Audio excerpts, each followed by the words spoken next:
네, 크리스티는 아시다시피 소도비와 쌍벽을 이루는 세계 최대 경매회사입니다. 1766년 제임스 크리스티에 의해서 설립돼서 2016년에 창립 250주년을 맞은 유서 깊은 회사입니다. 순수미술, 장식미술, 보석, 사진, 수집품, 와인 같은 카테고리만 해도 다루는 카테고리만 해도 한 80여 개가 된다고 하니까요. 크리스티는 세계 각 도시에 사무소를 두고 있습니다. 이 크리스티 코리아의 대표 이학준 동무를 만나서 오늘 얘기를 나눠보겠습니다. 미술에서 미래 산업의 가능성을 봤다는 이동문을 통해서 미술품 경매의 세상으로 들어가 보겠습니다. 대표이사님 안녕하십니까? 네, 안녕하십니까? 네, 처음 뵙겠습니다. 반갑습니다. 네, 반갑습니다. 현재 대표로 계신 이 크리스티 코리아 어떤 회사인지 좀 간략히 소개부터 해주시죠. 미술품과 럭셔리 아이템을 두 가지로 메인 종목으로 해서 경매를 하는 세계에서 가장 큰 예술품 경매 회사 중에 하나입니다. 네. 이 순수 미술품뿐만이 아니라 와인, 보석, 시계 이런 럭셔리도 주로 이제 하는 품목이고요. 한국에 이게 만들어진 거는 언제쯤 만들어졌습니까? 저희 크리스티 코리아 사무소가 95년도에 설립이 됐으니까 시간이 좀 꽤 많이 지났죠. 네. 예. 크리스티 대표 계시면서 이제 여러 가지 물건들 이제 경매를 해보실 텐데 좀 기억에 남는다 하는 그런 경매품이 있다면 어떤 건지 좀 소개해 주시죠. 예. 아무래도 이제 저희가 이제 예술품 경매 회사다 보니까 작가 선생님들한테는 죄송한 얘기지만 그 예술품의 가치를 돈으로 환산하는 그런 직업입니다. 예.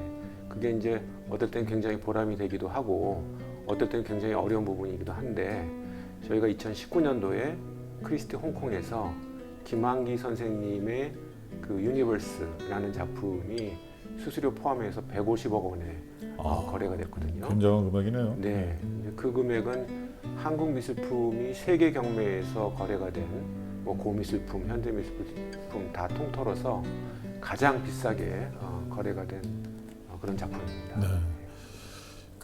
이제 서울 옥션 창립 멤버이자 크리스티 코리아로 자리를 옮기기 전까지 서울 옥션에서 그때 굉장히 재밌는 경매가 있었다고, 재밌었다기보다도 조금 기억에 날 만한 경매가 있었다고 하던데 그게 어떤 경매인지 좀 소개를 해주시죠. 예, 아주 힘들고도 기억에 남는 그런 경매였는데 2013년도에 전두환 전 대통령 그 추징금을 위한 경매를 저희가 했었습니다. 예.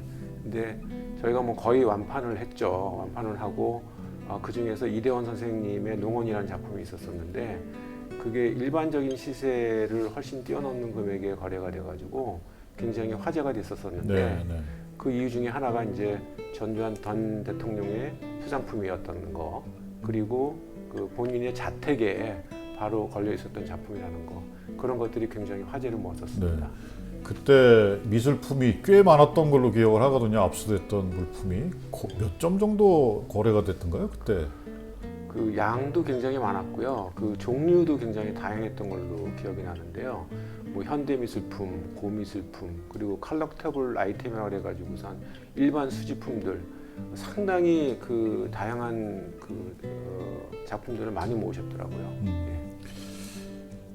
이제 돌아다니시면서 이게 이제 거래할 만한 물품이 되겠다고 하시면 이제 컬렉팅을 하셔야 되고 또 이제 안목도 있으셔야 되고. 근데 이제 일반인들이 사실은 미술품 볼 때는 사실은 이제 이 작품이 어떤 의미를 가지고 있는지 어떤 가치가 있는지 잘 모르지 않습니까? 이제 일반인들도 쉽게 이렇게 미술 작품하고 친해지려면 어떤 방식으로 접근을 해야 될까요? 가장 좋은 방법은 그 좋은 전시회가 있으면 일단 가서 전시를 보시는 게 굉장히 중요한 것 같습니다. 그러면서 관심을 좀 이렇게 넓혀가는 게 굉장히 중요한 것 같고요. 근데 보실 때는 처음 가시면 좀 어려우니까 요새는 이제 도센트 제도가 잘 돼 있어가지고선 그 전시회장의 큐레이터들이 안내를 해주는 그런 제도가 있거든요. 그런 걸 좀 활용하시면 좀 더 친근하고 좀 쉽게 미술품을 좀 감상할 수 있지 않을까 생각이 듭니다. 그러니까 도슨트 안내 시간을 좀 체크를 하고 그래서 안내하는 시간에 가서 보면 아무래도 이제 들으면서 어떤 의미가 있는지 하면 접근하기가 훨씬 더 쉬울 것 같긴 합니다. 고려대 나오셨다고 들었는데 그때 재학하면서 가나 아트센터 거기서 아르바이트 하다가 이 길로 들어오셨다고. 예, 어떤 그러니까 뭐 보통 경제학과 그러면 이제 뭐 일반 대기업 취업하거나 아니면 네. 뭐 은행원이 금융, 되거나 뭐 뭐. 예, 금융권으로 가거나 그럴 텐데 예. 특이하게 이제 특이하다기보다도 어쨌든 이 길로 들어오셨는데 네. 느낌이 확 있으셨으니까 이제 시작을 하셨겠죠. 제가 이제 대학교 3학년 때 지인의 소개로 이제 화랑에서 아르바이트를 하게 됐는데요. 뭐 그 이유는 뭐 당시만 하더라도 이 과외가 금지돼 있고 하다 보니까 뭐 이렇게 특별하게 따로 할 수 있는 아르바이트 거리가 없었습니다. 근데 지인께서 이런 데가 있는데 가서 한번 그 좋은 경험을 좀 해보지 않겠느냐 해가지고 가서 뭐 그림도 걸고 또 그 영어 같은 거 저 번역도 좀 해주고 해가지고서 다양한 경험을 하게 됐는데요. 화랑에서 아르바이트를 하면서 제가 제일 그 기억에 남는 거는 그 사람들이었었습니다. 네. 예, 거기서 네. 작가들도 만나고 그리고 컬렉터 분들도 만나고 하는데 사실 작가나 컬렉터 분들은 사실은 성향이 좀 비슷해요. 예, 그래서 굉장히 창의적이고 네, 네. 열정이 있고 뭐 이런 분들이시거든요. 그래서 그런 분들을 이렇게 만나면서 이거를 내가 직업으로 삼아도 괜찮겠다는 생각이 들었고 당시만 하더라도 미술 시장의 규모가 굉장히 적긴 했었지만 제 나름대로는 경제가 발전이 되고 그러면은 향후 굉장히 가능성이 있는 미래 산업이 될 수 있겠다라는 생각을 해서 이게 직업이 된 것 같습니다. 네. 뭐 초창기부터 이제 대학 졸업하시고 직장 생활을 이제 컬렉터로서 이제 시작을 하신 거니까 경험도 굉장히 많으실 것 같고 어떻게 보면 좀 약간 선구자적인 그런 느낌도 좀 있으실 것 같긴 합니다.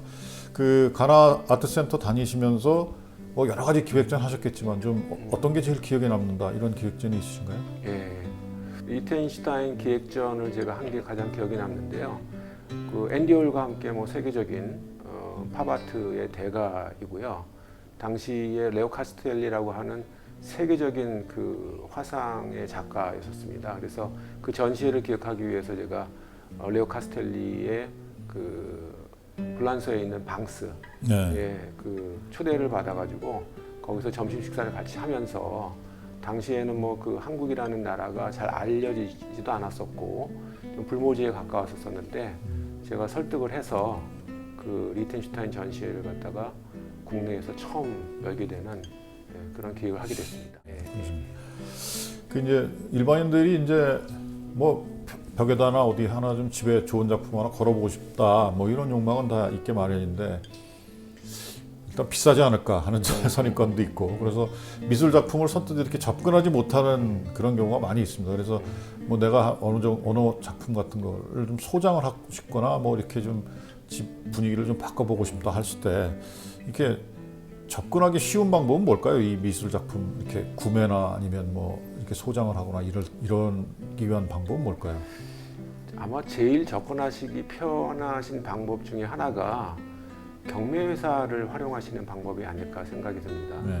뭐 크리스티나 소드비 같은 뭐 그 글로벌 경매회사도 있지만 국내에 뭐 서울 옥션이나 K 옥션 이런 그 굴지의 또 경매회사들이 있어요. 그래서 그 경매회사들이 경매를 거의 뭐 한 달에 한 번씩 하는데 네. 거기에 가시면은 그 경매하기 한 일주일 전에 이제 프리뷰라는 걸 하거든요. 예. 프리뷰를 통해 가지고서 좋은 작품들 감상하시고 그리고 경매회사에는 스페셜리스트라고 그래가지고 그 큐레이터 역할을 하시는 분들이 있어요.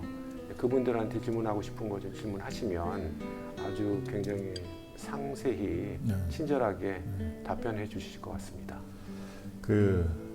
좀 뭐 다른 질문이기도 합니다만은 음악가라든가 예술하시는 분들이 이게 성격이 좀 간단하지는 않잖아요. 그래서 만나서 이제 얘기를 하다 보면 뭐 일반적인 그 사업 파트너와 얘기하는 것과는 좀 다른 질감이 있을 것 같기도 하고 또 예를 들어서 접근하기도 좀 쉽지도 않을 것 같은 생각도 들고 그래서 굉장히 뭘까 이렇게 수완이 좋아야만 접근이 됐지 않을까 이런 느낌도 좀 들거든요. 어떠세요?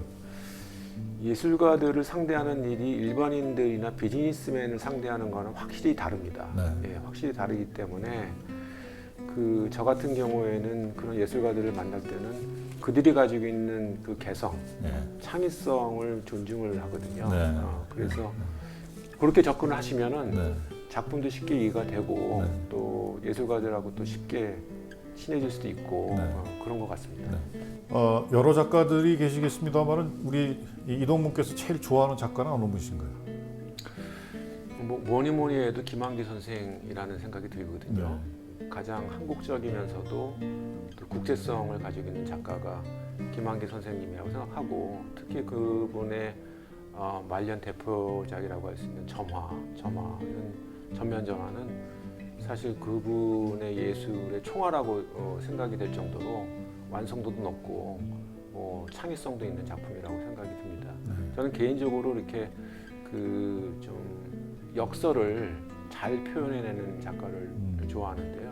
그 점화를 보게 되면은 이 평면이라는 이 제한된 그 화폭에서 아주 그 영혼과 아주 그 확장성을 볼 수 있는 그런 느낌을 받아요. 사실 그게 역설이지 않습니까? 네, 제한된 공간에서 그 영혼성을 볼 수 있다는 것 자체가 굉장히 역설인데 그거를 작가의 역량으로 굉장히 잘 표현하는 작가라고 생각이 듭니다. 그 깨부책 학당 나오시는 동문들한테 공통적으로 드리는 네. 질문입니다. 나에게 서울고는 어떤 의미가 있는가? 서울고는 제게 그 좋은 친구를 소개해준 인생 고등학교다. 네. 예, 그렇게 정의하고 싶습니다. 예. 학교 다니면서 그 교칙이 그렇게 까다롭고 그런 거에 대한 부담은 없으셨나요? 그 교칙이 특이했던 거 지금도 생각이 나요. 네. 그리고 또 선생님들이 굉장히 그런 거를 강조를 많이 하시고 검사도 많이 하시고 하셨던 거 생각이 나는데 하여튼 저는 뭐 그런 거보다는 당시에 그 고등학교 친구들 지금까지도 만나고 있지만 그 재밌게 학창 시절을 했었던 그런 네. 기억이 훨씬 더 많이 납니다. 모범생이었던 모범생 학생으로 기억을 하겠습니다. 네, 그래서 지금 얘기가 나온 김에 그러니까 이제 친구들 만나시고 공부 열심히 하시고 그런 정도로만 기억에 남으시는 건지 학창 시절 어떤 학생이었는지 본인 소개를 좀 해주십시오.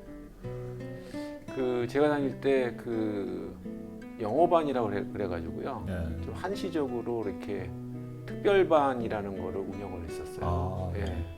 그게 이제 그 제가 이해하고 있기로는 외고의 전신이었던 걸로 저는 이해하고 그래서 이제 그 시범반으로 운영을 하고서 이제 외고가 만들어졌던 걸로 저는 생각이 드는데 그래서 좀 성향들이 좀 비슷하고 호기심들이 많고 개성들이 강한 친구들이 많이 있었어요.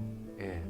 그건 뭐 이제 공부를 열심히 하고 안 하고를 떠나서 그래서 이제 그런 다양성들이 있는 친구들을 만나는 게 굉장히 좋았고 그리고 저는 개인적으로 또 제가 호기심이 많은 편이라 가지고 뭐 이것저것 많이 좀 그 친구들한테 기웃기웃거리고 배우기도 하고 예, 그랬었죠. 그러셨군요. 예.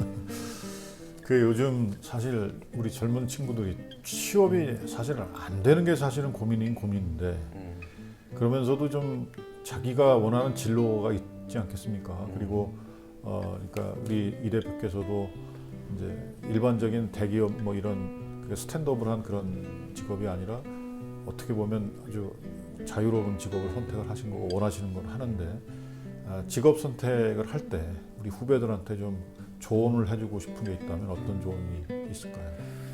제가 이렇게 사회 나와서 보니까 그 자기가 뭐를 좋아하는지를 모르고선 직업을 선택하시는 분들이 상당히 많은 것 같아요. 맞습니다. 예, 네. 그래서 또 직업을 오랫동안 못 하시고 바꾸기도 하시고 하는데 일단은 학창 시절의 다양한 경험을 통해서 본인이 뭘 좋아하는지를 알아내는 게 제일 중요한 것 같습니다. 그래서 그 선배님이나 후배님이나 아니면 뭐 부모님이나 좀 대화를 좀 많이 해서 본인이 어떤 쪽에 관심이 있는지를 알아내는 게 굉장히 중요한 것 같고요. 그것만 일단 알아낸다 그러면 이제 보다는 즐기면서 열심히 하는 방법이 최고라고 생각하는데요. 네. 뭐 그러다 보면은 이제 사회적으로도 뭐 성공할 수 있고 본인도 또 즐겁게 인생을 할 수 있는 그런 기회가 되지 않을까 생각합니다. 네. 하여튼 오늘 재밌는 얘기 많이 들었습니다. 우리 동문 후배님들, 동문 여러분께서 뭐 이런 세계가 있구나 하고 이제 아마 관심이 많이 가지실 것 같고 오늘 뭐 귀한 말씀 감사합니다. 고맙습니다. 네, 감사합니다. 네.